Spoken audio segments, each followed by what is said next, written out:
همه دوستان عزیز، خوش آمدید به کانال ما. قبل از هر چیز لطفاً کانال دوم ما را دنبال کنید، چون اگر خدایی نکرده برای این کانال مشکلی پیش بیاید فعالیت ما را در کانال دوم ادامه خواهیم داد. حمایت شما همیشه برای ما ارزشمند بوده و هست. امروز می‌خواهیم یکی دیگر از قسمت‌های کانال پرن را ترجمه کنیم و درباره‌اش صحبت کنیم. این کانال پر از صحنه‌هایی است که بعضی وقتها حقیقت را نشان نمی‌دهند و دروغ بودنشان را آشکار می‌کنند.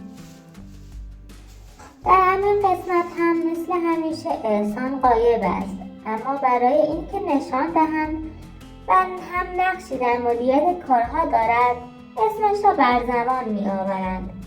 از گذشته آدم تنبلی بوده و علاقه‌ای به این کارها نداشته. این روزها بیشتر وقتش با معشوقه جدیدش می‌گذراند و حتی شایعاتی شنیده‌ایم که شاید فرزند دیگری هم داشته باشد.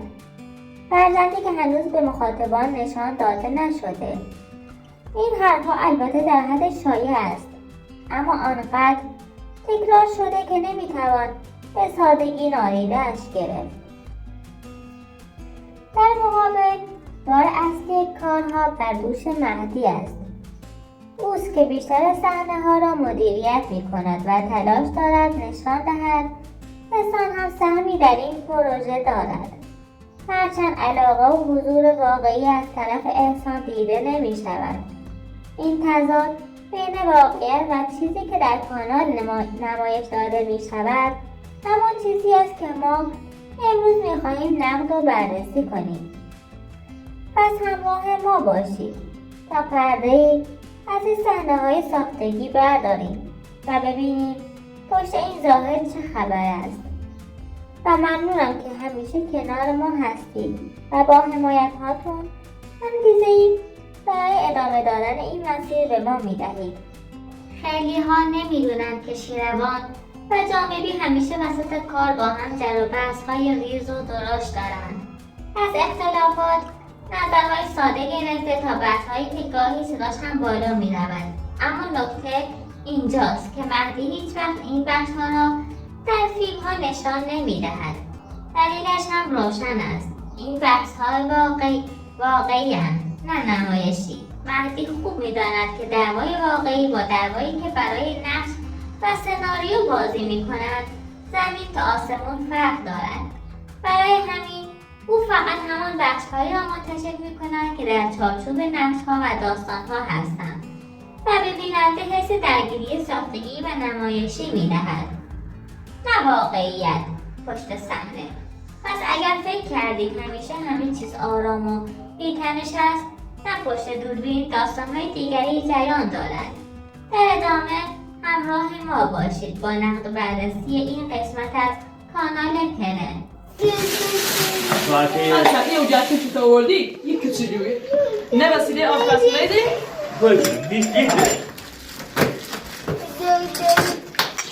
اصلا چیده اینا کادر اصلا میگه تو اصلا زندگی چطور گرمی میخوای فچالی کدوری پچه یه چی بسوی کدر اردو منق خیمه خیلی ایران خاطر در جنوب بخواه باید بسوی من یابوی ما تاشه ما به درخت بشینی درخت من گرمه ده ها گرمه بگیری باید کدوری یا پچه بسوی سیمازه نیست که نام حداقل میگم تی گوشه میگم تو جمعی مانی تی بشه یا داخل ایته تحمل کی اینو چه بتسیب سکره شما محمد سکره پنچه دستم گیری آره پنچه کوی نه پنچه بار جلب میزنه کجا دیرونه این ترنجش باکس سیمازه نیو نه یه بحث بکنم یه بحث برسه یه چیزه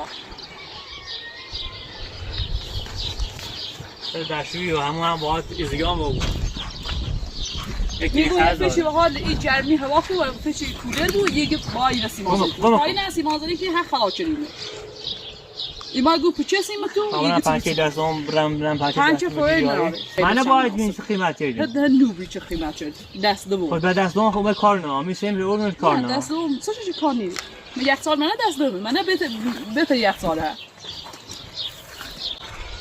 بعدشم تو نگفتی خبرن دوم وان تیخه ایمان تا آخر عموم همین تغذر ده یکی حالا اینا تلاتمون نکردیم تا همه یکی این سیمازنی کنیم همین سفره پیجیری وامش بود برای دنبال وامش بیاد چه زیت زورو بود وامش چه بیه نه ای ساختمون تا 2 ساعت هم با تا 2 سال می زندگی مجبور چی راسته واسه گاز هم نه حالا بخت داره او هم داره گاز نه تو خود بگو میگم یه فکر کو برای دنبال وام برای حال زیت ای وام زورو بود بیا ای ساختمون برای دست بجریم ساختمون تمورس و آریا وسط گرمای خفه کننده روز دوباره در حال جرابه هستند. آریا با چهره‌ای کلافه و صدایی که انگار از شدت گرما خشک شده وانمود می‌کند کولر ندارد و زندگی در این هوا غیر ممکن است. او به تمورس میگوید چرا کولر نمی‌خرید؟ مگه میشه تو این جهنم دوام آورد؟ اما حقیقت پشت صحنه چیز دیگری است. آنها مدت هاست کولر و چند وسیله دست دوم خریداری کرده‌اند و هر بار که میخواهند نقش بی پول بودن را بازی کنند همه چیز را پنهان میکنند چون خودشان هم میدانند بدون کولر در خانه اصلیشان همه چیز بدون کولر حتی 1 ساعت هم نمیتوانند دوام بیاورند. در خانه اصلیشان همه چیز آماده است، فقط جلوی دوربین باید وانمود کنند که ندارند تا داستان نشان باورپذیر شود.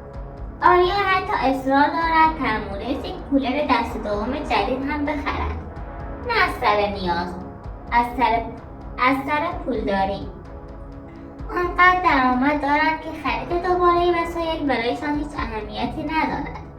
تمام زندگیشان از یوتیوب تامین می شود. اما باز هم جلوی دوربین ادای بیپولی را در می آورند. سوال اینجاست تا کی می خواهند بینندگان را فریب دهند؟ تا کی می خواهند نقش آدم‌های گرفتار و بیپول را بازی کنند؟ در ادامه آریا به تمورس می گوید وام بگیر تا اینجا را بسازی و تکمیل کنی.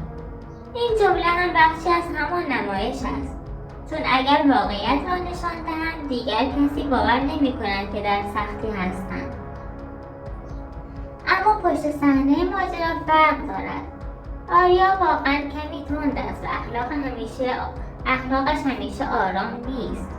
بیشتر وقتها سر مسائل کوچک با تمورس درگیر می شود. اما این بخشها را هیچ وقت منتشر نمی کنند. آنچه مردم می بینند نسخه کنترل شده و نمایشی دعواهاست تا حقیقت رابطه آنها.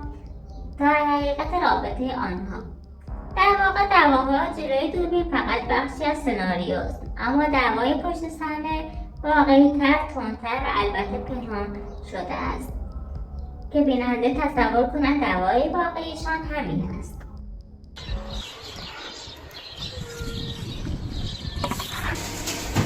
هی پیاشه کابرای تمورس؟ یا الان ها؟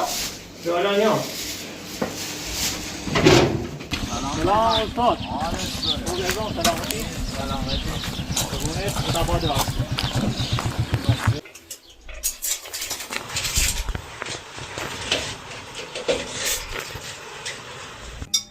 ده ایرو ده خطری ناره آشپزخونه ولی خطرش کمتر. یا باید نقشی بزنی خب یا باید برگش کنی. هر ایده تا ایده رانه داری نقشی 7 میخواد. نقشی زنی با اصول کاکی میره بالا. نقشی از بر نادون یا جوبلی بود. دوباره منش کاری گره بود.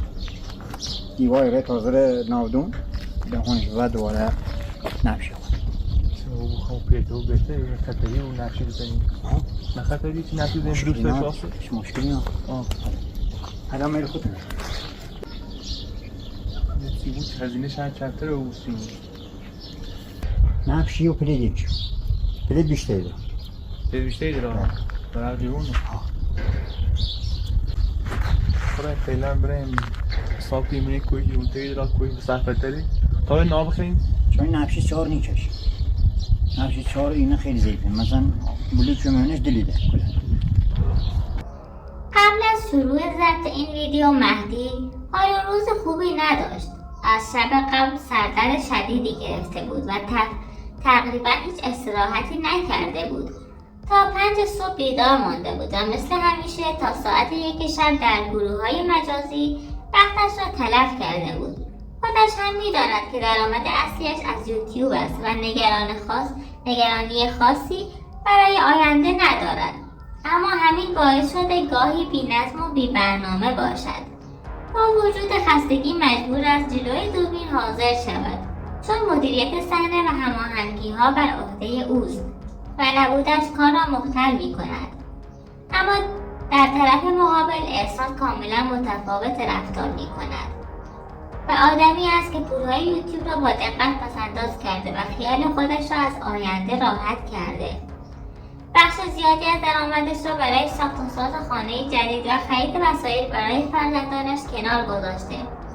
بیشتر وقت دنبال تفریح و سرگرمی و خوشگذرانی است و کمتر درگیر استرس و فشار کار می شود. مدتی است که احسان به دختری علاقه‌مند شده، اما هنوز مشخص نیست پنهانی ازدواج کرده یا نه. شایعاتی هم وجود دارد که اگر آن دختر از طرف احسان تحت فشار یا آزار قرار گرفته باشد، طبق عرف و قانون باید با او ازدواج کند.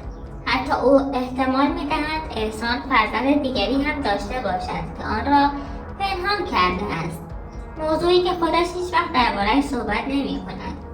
در ظاهر همه چیز آرام و کنترل شده به نظر می‌رسد، اما پشت صحنه واقعیت دیگری جریان دارد.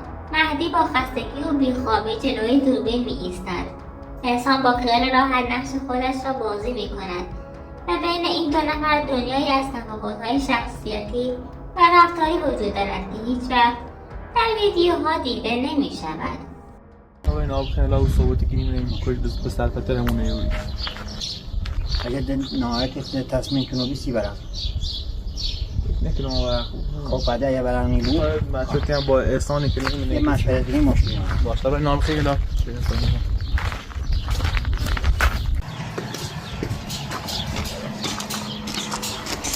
فقط تو ایلا یه چوبان ایرو یه پریز ایرو یه کلید پل ایرو که همه یه روشنه و همه روشنه یه لامپ هی خواهی